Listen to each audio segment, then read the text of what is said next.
Declinet a malo et faciat bonum. Afastai-vos do mal e fazei o bem. Pelo sinal da Santa Cruz, livrai-nos Deus nosso Senhor dos nossos inimigos. Em nome do Pai, do Filho e do Espírito Santo. Amém. Podemos nos sentar? Reverendíssimo Padre Silvano, nosso pároco, reverendas religiosas aqui presentes, meus amados irmãos em nosso Senhor Jesus Cristo. Como nos lembrou muito bem o Padre Silvano no começo da Santa Missa, nesses últimos domingos, no tempo que chamamos depois de Pentecostes, que quer dizer o tempo da igreja, nosso Senhor parece insistir, e insiste bastante, em falar-nos da virtude da caridade. E não só ele, não podia ser, também seus discípulos, também seus apóstolos, temos ouvido constantemente. Ouvimos já São Tiago, ouvimos já São Paulo, ouvimos hoje também São Pedro. Declinet a malo et faciat bonum. Afastai-vos do mal, fazei o bem. A virtude da caridade. E essa insistência não é à toa. Tem um só motivo e nós o encontramos também nas palavras de Cristo, que vai dizer, é precisamente por isso, pela caridade, pelo amor verdadeiro, que conhecerão que sois meus discípulos. É precisamente pela caridade. Ao dizer e ao apontar no Sermão da Montanha, sermão que escutamos dele um pequeno trecho na liturgia de hoje, ao dizer as palavras, audistis quod scriptum est in lege, ego autem dico vobis. Ouvistes o que foi escrito na lei. Eu, porém, vos digo. Ao dizer essas palavras, nosso Senhor apontava para quem o ouvia, apontava para os judeus, para os seus seguidores, para os fariseus, para quem o queria ouvir, que ele era Deus Todo-Poderoso, que vinha na nossa carne pedir o nosso amor. Diante disso, de um Deus tão grande que se faz pequeno por amor, só se pode ter duas respostas. Só podemos dar para ele duas respostas. Confiança sincera num amor verdadeiro ou desprezo e ódio pelas suas santas palavras. Não se tem meios termos quanto à nossa adesão a nosso Senhor Jesus Cristo, que é Deus e pede o nosso amor. Por isso, meus amados irmãos, eu acredito que quem é pai e é mãe, hoje tem certa vantagem para entender a exigência de Cristo no Evangelho. Nós sabemos, quem é pai e é mãe e ama de verdade seus filhos, não aceita deles mediocridade, não aceita deles pequenez, não os mima em demasia, porque sabe que não serão preparados para os desafios que encontrarão no futuro. Nós sabemos, os pais que amam de verdade e se preocupam com seus filhos, não aceitam deles notas medianas. Nós sabemos que se mimam demais os seus filhos, não permitem que eles desenvolvam suas capacidades mais básicas. É como aquela historinha alegórica que dizia, um menininho já ali na sua idade da razão, por volta dos 7 anos, jamais tinha dito uma só palavra. Seus pais, é verdade, o mimavam muito, desde muito cedo. Não esperavam um só requerimento seu. Estavam sempre antecipados. dando aquilo que o menino precisava e até mesmo o que não precisava. E aquele rapazinho crescia, crescia, mas nada dizia. Seus pais ficavam verdadeiramente preocupados e começaram a investigar. Levaram o menino a médicos, fizeram exames, mas nada parecia dizer que aquele menino era realmente mudo. Ele tinha todas as capacidades, tudo aquilo que precisava para poder falar. E então, já na sua idade da razão, em torno dos 7 anos, certo dia o menino falou para sua mãe: mamãe, meu chocolate está frio. Depois daquele silêncio ensurdecedor de quem estava verdadeiramente surpreso, o pai virou para o menino e perguntou: meu filho, você nunca disse uma palavra? Isso é a primeira coisa que nos diz? E o menino respondeu para o pai: ah, papai, é que até agora vocês estavam indo tão bem. O menino nunca precisou de nada, nunca precisou dizer nada. Ou aquela outra história, essa já muito mais verdadeira, em que um pai, na fila do posto de saúde, vai levar o seu filho para tomar uma injeção, e o seu filho, ouvindo os berros, os gritos das crianças que o precederam, naquele triste fim, naquela dor lancinante, vira para o seu pai e diz: papai, eu achei que me amasse, vai permitir que eu passe por todo esse sofrimento? E o pai vira para o seu filho, sinceramente falando: meu filho, você não sabe, esse pequeno sofrimento que dura só um momento, te trará um benefício inigualável. Assim é nosso Senhor para nós, e assim nós podemos compreender as palavras de Cristo, as palavras exigentes de Cristo no Evangelho de hoje. Não está satisfeito com nossa mediocridade, não quer que sejamos pequenos, quer educar-nos para sermos santos, para sermos grandes. Por isso é que ele vai dizer, e nós podemos resumir o seu sermão na montanha nas palavras que hoje não aparecem na liturgia, mas estão logo depois dos versículos que já escutamos. Sede perfeitos, como o vosso Pai Celestial é perfeito. Não quer mediocridade, não quer que sejamos pequenos. Como bom Pai, amoroso que é, quer preparar-nos para sermos grandes. Porque Ele sabe que as grandes vitórias vêm com grandes batalhas. Se outrora o santo patriarca Moisés subiu a montanha para receber de Deus as tábuas da sua lei, agora Cristo, Deus encarnado, sobe a montanha com seus discípulos para entregar-nos a plenitude de sua lei, a caridade, o amor verdadeiro. Por isso nós precisamos nos afastar do mal e praticar o bem. Praticar o bem aos nossos irmãos mais próximos.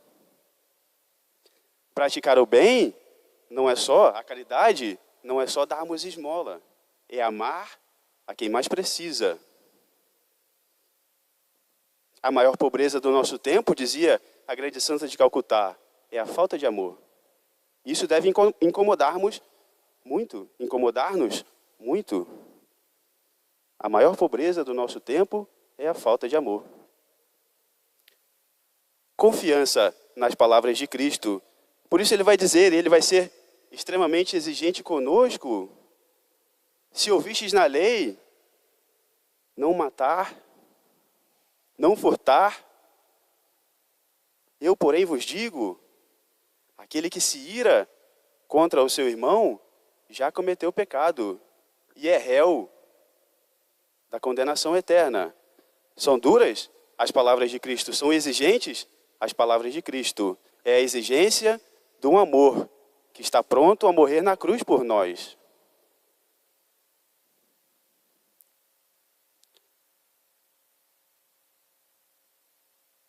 Não matar, não furtar.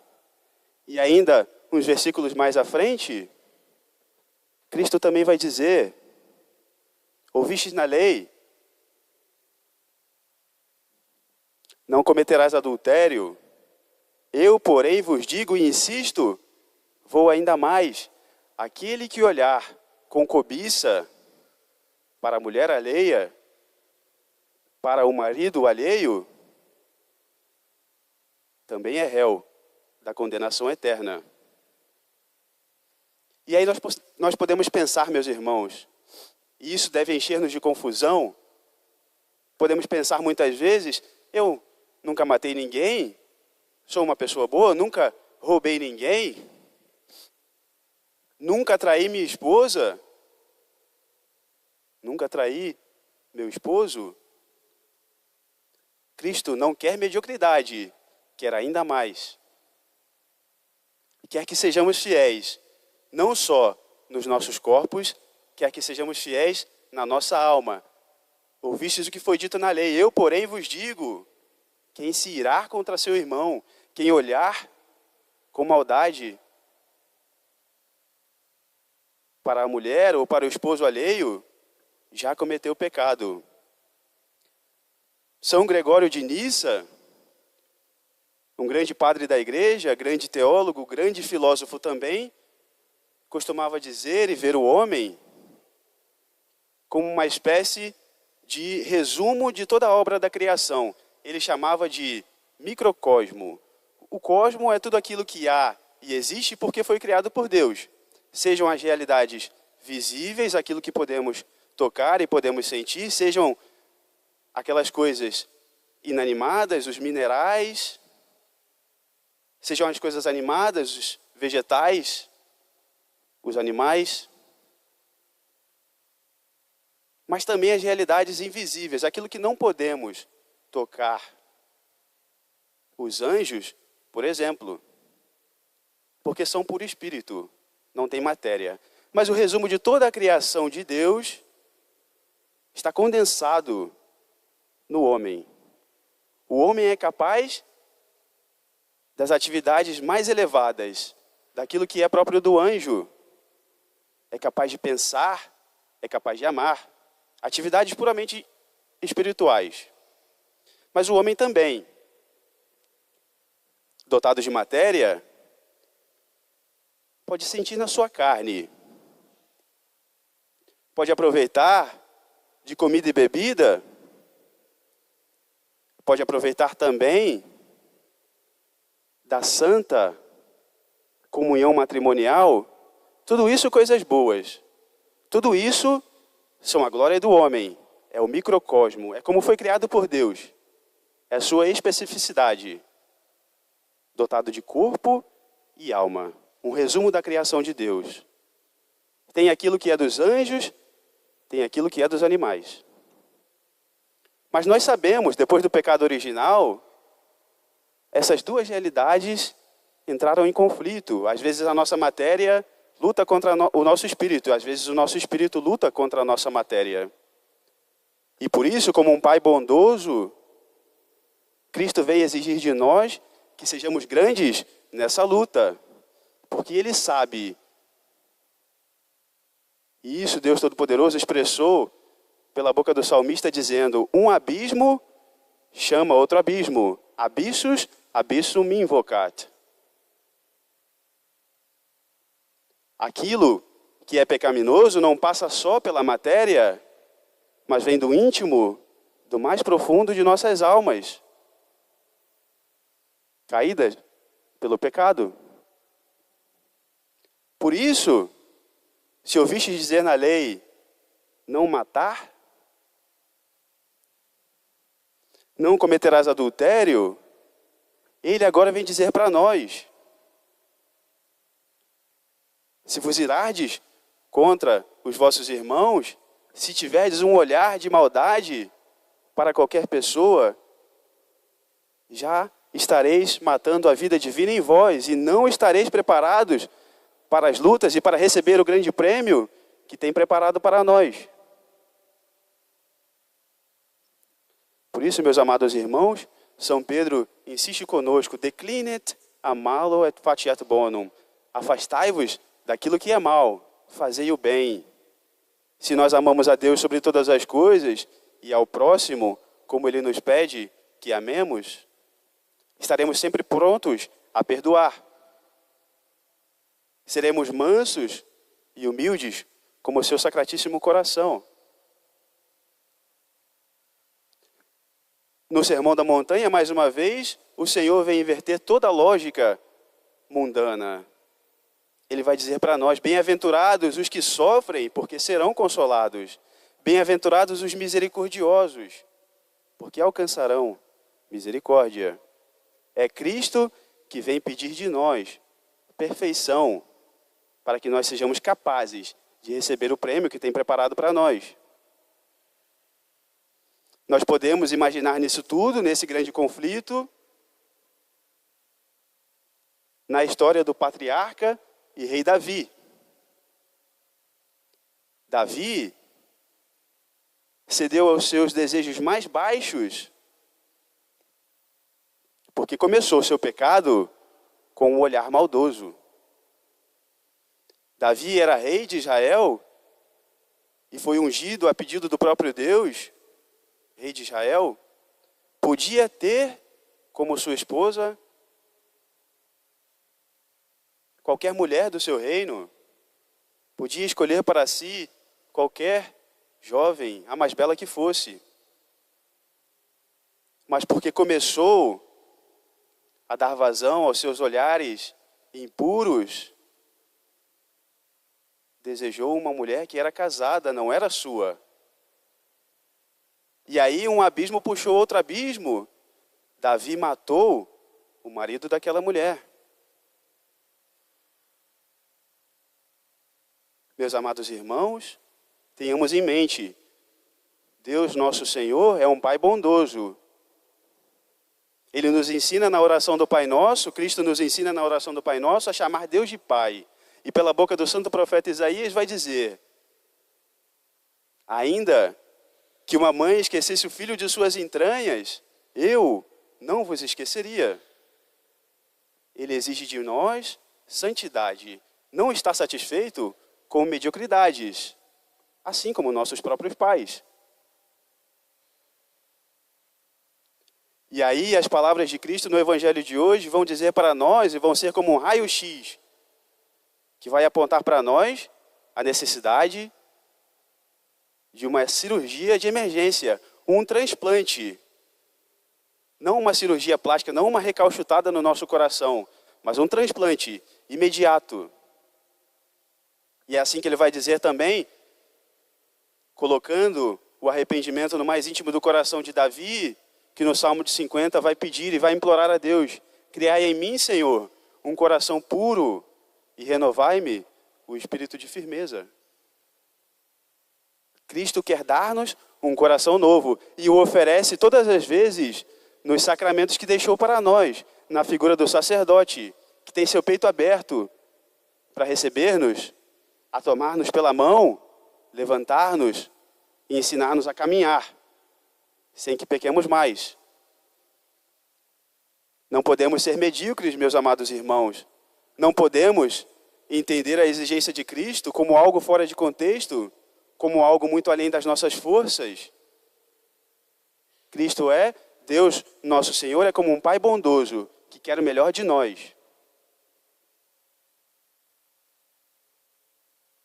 E é por isso que devemos afastar-nos do mal e praticar o bem, de acordo com a caridade. É por isso que, se nós viemos trazendo aqui hoje qualquer rancor nos nossos corações, ele vai nos dizer: estejamos prontos a perdoar, a sair daqui e a reconciliar-nos com nossos irmãos, com a nossa família, com os nossos cônjuges, todos os dias. Porque nós podemos pensar, meus irmãos, nunca matei ninguém, nunca roubei ninguém, nunca traí ninguém, mas estamos imersos em mágoas, em maledicências, estamos imersos em olhares impuros, no grande pecado do nosso tempo, a pornografia, que fere o mais íntimo dos laços matrimoniais, que fere o mais íntimo da inocência dos nossos jovens. Já somos aí réus da condenação eterna. Ouçamos o apelo de um pai que nos ama e quer dar-nos uma grande recompensa. Criai em mim, Senhor, um coração puro, renovai meu espírito de firmeza.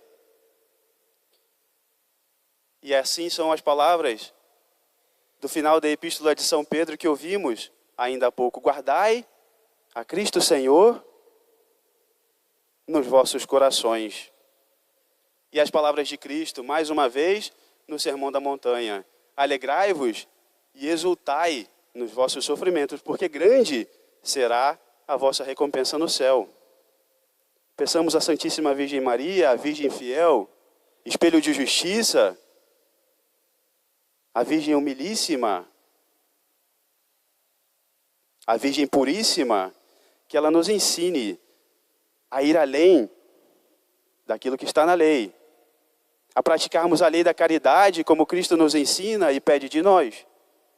Peçamos à Santíssima Virgem Maria que ela nos dê um coração puro como o seu, para que possamos reconciliar-nos com nossos irmãos, com as nossas famílias, para que possamos finalmente encontrar Jesus, que do Monte Santo do Sacrário vem prometer para nós: alegrai-vos e exultai, grande será a vossa recompensa nos céus. Louvado seja nosso Senhor Jesus Cristo. Para sempre seja louvado. Em nome do Pai, do Filho e do Espírito Santo.